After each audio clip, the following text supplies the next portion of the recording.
সম্মানিত ভ্রমণ পিয়াসু ভাই বোনের বন্ধুরা, যারা ভ্রমণ করবেন বাংলাদেশের সৌন্দর্য দেখার জন্য আপনারা অবশ্যই সুন্দরবন আসবেন। এটা হচ্ছে বাংলাদেশের প্রাকৃতিক সম্পদ। এটা সারা বিশ্বের প্রায় 30% অক্সিজেন আমাদের বেঁচে থাকার জন্য সবসময় দিয়ে যাচ্ছে।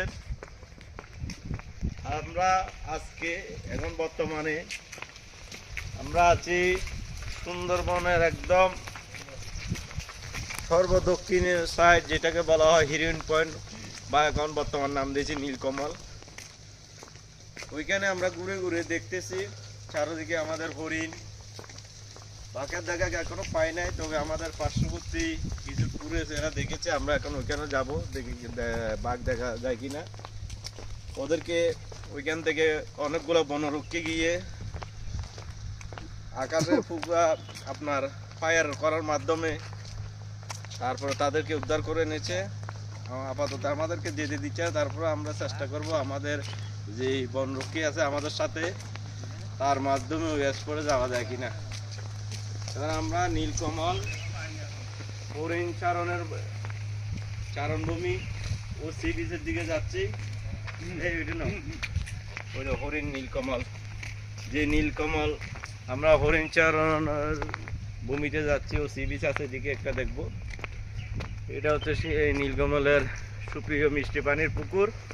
এই পুকুর থেকে এই সুন্দরবনের জীবজন্তু বসবাস করে, তাদের জন্য মিষ্টি পানি এবং বৃষ্টির পানিগুলা এখানে ধরে রাখা হয়।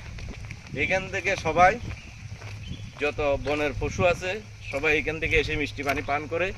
এইভাবে বিভিন্ন জায়গায় সরকার সুন্দরবনের গহীনে অনেক জায়গায় মিষ্টি পানির জন্য এইভাবে পুকুর করে রেখেছেন, শুধু এখানে জীবজন্তু যারা আছে তাদের জন্য।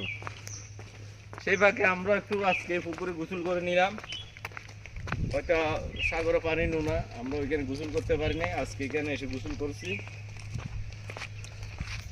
তাই আমি সবাইকে অনুরোধ করব, যারা ভ্রমণ পিয়াসী আছেন, যাদের বাংলাদেশকে ঘুরে দেখার ইচ্ছে আছে, আপনারা অবশ্যই সুন্দরবন আসবেন।